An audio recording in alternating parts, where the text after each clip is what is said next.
మోంతా తుఫాన్ ప్రభావంతో నష్టపోయిన ప్రతి రైతును ఆదుకుంటామన్నారు ఏపీ రాష్ట్ర వ్యవసాయ శాఖ మంత్రి అచ్చెన్నాయుడు.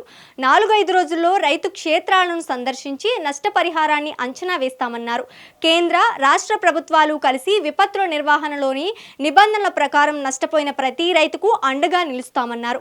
అమలాపురంలోని మెట్ల రమణబాబు ఇంటి వద్ద మీడియాతో మంత్రి మాట్లాడారు. విపత్తును సమర్థవంతంగా ఎదుర్కొంటున్నామని చెప్పారు. రాష్ట్ర సీఎం చంద్రబాబు తీసుకున్న జాగ్రత్తల వల్లే ప్రాణ నష్టం లేకుండా చేయగలిగామని తెలిపారు. అయితే తుఫాన్ ప్రభావంతో పంట నష్టం తీవ్రంగా ఉందని, రైతులకు తగిన న్యాయం చేస్తామని మంత్రి భరోసా ఇచ్చారు.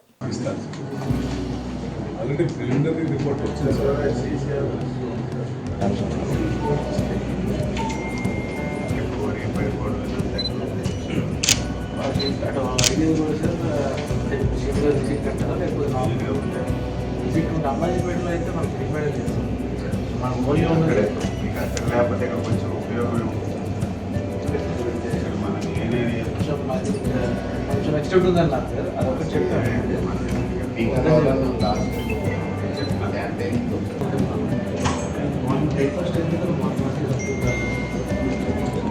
జిల్లా యంత్రాంగం వివిధ శాఖల అధిపతులతో సమావేశం పెట్టి స్పష్టమైన ఆదేశాలు ఇచ్చాం.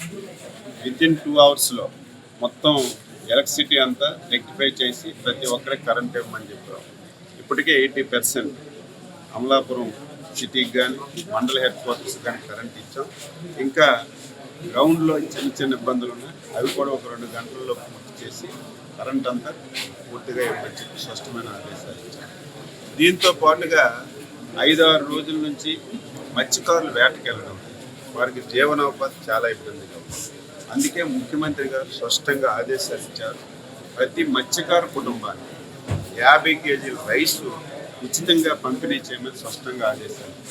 ఇప్పుడే జేసీ గారి కలెక్టర్ గారు చెప్పాం, 1 గంట నుంచి ఆ కార్యక్రమం కూడా స్టార్ట్ అయింది. ఎవరైతే మత్స్యకారులు ఉన్నారో, అదేవిధంగా వేవర్స్ కూడా, వాళ్ళు కూడా ఈ వర్షకాలం వల్ల వాళ్ళ మగ్గాలన్నీ తడిచిపోయి వాళ్ళు కూడా వారి కార్యక్రమానికి దూరంగా ఉన్నారు. కాబట్టి ఇటు మత్స్యకారులకి, లేబర్స్కి 50 కేజీల చొప్పున ఉచితంగా బియ్యం పంపిణీ చేయమని స్పష్టంగా ఆదేశాలు ఇచ్చాం. అదేవిధంగా మనకి 10,000 కుటుంబాలు, మీ అందరికీ తెలుసు, ఏవైతే మనం రీహాబిలిటేషన్ సెంటర్ పెట్టామో సెంటర్కి వచ్చారు.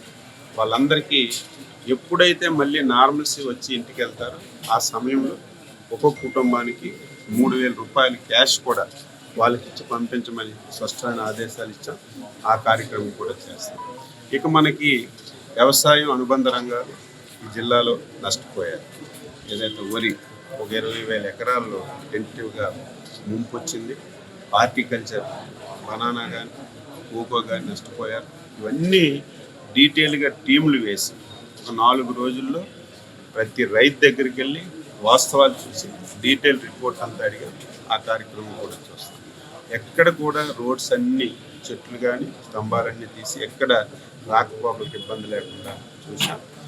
ఏదైతే మనం విపత్తు వచ్చిందో విపత్తు నుంచి ప్రతి ఒక్కరికి కూడా మనం న్యాయం చేయడానికి అన్ని విధాల కృషి చేస్తున్నాం. ఇప్పుడే అన్ని ఆదేశాలు కూడా ఇచ్చామని చెప్పి తెలియజేస్తున్నాం. ముఖ్యమంత్రి గారి ప్రోగ్రామ్ ఉందనేసి ఉంది, టెంటేటివ్గా అనుకుంటున్నాం ఉందని. ఒక ½ an hourలో కన్ఫర్మ్ అవుతుంది. ఎక్కడుండే అవకాశం వస్తే ఏరియల్ సర్వేకి వస్తారు. వస్తే మన అమలాపురం రూరల్ మండలంలో ఉంటుందని చెప్పి అనుకుంటున్నాం. ఇక కన్ఫర్మ్ కాదు. స్పష్టంగా నిన్న చెప్పాను, మళ్ళీ చెప్తున్నాను. ఆంధ్ర రాష్ట్రంలో ఉన్నటువంటి రైతులు ఆందోళన చెందవలసిన అవసరం లేదు. అటు శ్రీకాకుళం జిల్లా ఇచ్చాపురం నుంచి ఇటు తిరుపతి వరకు నిన్న జరిగినటువంటి తుఫాన్లో ఏ రైతు, వ్యవసాయం కానీ, హార్టికల్చర్ కానీ, ఫిషరీస్ కానీ ఎవరైతే నష్టపోయారో ముఖ్యమంత్రి గారు స్పష్టంగా రాత్రి ఆదేశాలు ఇచ్చారు వ్యవసాయ శాఖకి. నేను కూడా ఉదయమే టెలికాన్ఫరెన్స్ తీసుకొని మా డిపార్ట్మెంట్కి ఆదేశాలు ఇచ్చాను. వితిన్ 4-5 డేస్లో టీమ్స్ వేసి గ్రౌండ్లో ఎన్యూమరేషన్ చేసి వాస్తవాలన్నీ కూడా 5 రోజుల్లో రిపోర్ట్ చేయమని చెప్పాం. ఆ రిపోర్ట్ ఇమీడియట్గా కేంద్రానికి పంపిస్తాం. కేంద్రం, రాష్ట్రం కలిసి విపత్తుల నిర్వహణలో ఏ పంటకి నష్టపరిహారం ఇవ్వాలి, దేనికి ఏ విధంగా మనం నష్టపరిహారం ఇవ్వాలనే స్పష్టమైనటువంటి నిబంధనలు ఉన్నాయి. కాబట్టి నిబంధనల ప్రకారం నష్టపోయిన ప్రతి రైతుకి ఆదుకుంటాం. ఎవరు అధైర్యపడవలసిన పని లేదని చెప్పి స్పష్టంగా తెలియజేస్తాం.